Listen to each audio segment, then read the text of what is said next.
this kind of person that I never believe that I can ever go through heartbreak. I used to tell people, me, nobody can break my heart. Oh. I don't love that thing. Nobody can break my heart. But when it happened, my heart was shattered. I didn't even know that I was capable of loving somebody that way. So I was in this relationship and I felt like this is it for me. Like I love this person. You know when you say the person is your missing rib, yeah, I actually felt like that's a rib that God took from Adam to create Eve. Yes, God used his own specially to create me. That's what I thought. Okay, so we had issues in the relationship, yeah, and it wasn't working. But then I was scared ending it. So when we ended the relationship, it actually ended. I was confused. And I remember calling this person, telling him, oh, I cannot live without you. I cannot love another person. And I was begging. I was very sad. And this person had already moved on. So I was sad. And I was carrying my neighbor's baby. Imagine carrying a baby and you are explaining yourself to a 6-month-old baby. Ah, God, I beg. This is what he did. I was explaining myself to a 6-month-old baby. It was that bad. I was a shadow of myself. And I remember calling my friend, I would call her my sister from another mother, Jennifer. That lady is a blessing. I called her and normally would talk for like we can talk for an hour plus. But when I told her about this thing, she did not even allow me to even talk. She said, look, babe, I know I'm supposed to allow you to talk. And then I will tell you, oh, sorry, I'm so sorry, everything is going to be fine and comfort you, right? I'm sorry, I'm not going to tell you that because I'm vexed. That's what she said. And when you are praying for God to bless you, pray for God to give you people in your life that can sit you down and tell you the truth about yourself without sugarcoating anything. She told me the truth. She told me, look at you. You are beautiful. You are smart. You are intelligent. Have you looked yourself in the mirror? She said things to me. Said, you are crying over something that has already ended. No, I'm not going to bet you. I'm not. I'm sorry. I know that is what you want to hear, but I'm not going to tell you that because you don't deserve this. You deserve better. And she said, the last thing she said, for all you know, there's someone out there that is praying to meet you and you are there crying. She was actually hard.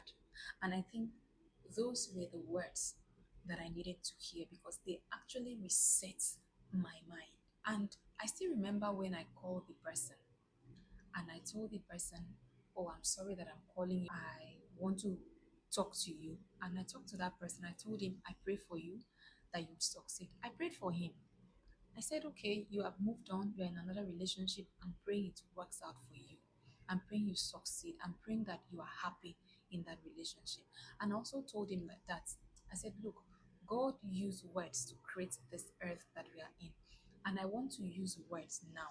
But I'm praying that whatever spiritual connection that we may have had in the past, right now, because you are no longer together, I disconnect myself. And I said some things that I shouldn't have. I said those things because I was emotional at the time. And I told him that time that I was crying that I cannot love another person. I will not be able to love another person. So I told him, look, I cancel those words. I am capable of loving someone and I'm capable of receiving love. So I pray that you succeed. I pray that I'm succeed. And I also told him, look, if you are looking for an enemy, you won't find it in me. And you are not my enemy. I don't have anything against you. I don't hold any grudges. You move on, I move on. And peace be with you. You are blessed. And that was it. And you need to see the kind of peace that I felt. I felt this peace. When they say peace like a river, that's what happened to me. I felt this peace. And because I love writing too, I carried my diary, sorry, and I wrote, Dear Diary. I wrote the way I felt, everything that I was thinking in my mind, and I wrote down plans that I had, things that I want to achieve. I wrote down the things I achieved in my life without that person. I wrote down the things that I'm going to achieve in my life without that person. And that helped me to move on. And now when I look back, God, when I look back, I'm like, God, so this is how you are. Like, my dear, I want to tell you something. maybe you are in a relationship right now that you are confused whether to move on or not, or you are thinking that you can't actually survive without that person. I want to tell you, you can survive, especially if you are in a toxic relationship. You are lying to yourself, thinking that, oh, I can't really make it. If I go out there, who is going to talk to me? Who is going to want me? Nobody can love me.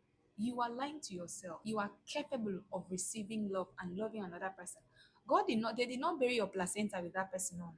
You came to this world alone and you are going to live alone. You were living before you met that person. Nothing is going to make you die because somebody left you. You know, sometimes we can even be seeing signs and we'll still be there. Sometimes we allow our own will to overshadow God's will. Have you asked God if that is even His will for you? Remaining in that relationship. Sometimes we use our natural eye to look at these things, not knowing God is planning something bigger for us. I'm speaking to someone, especially if you are in a toxic relationship. You can find happiness somewhere else and it's going to work. That is what I can assure you. It is going to work. You can do it without that person. You can move on without that person. You can succeed without that person. And God being on your side, you will surely make it.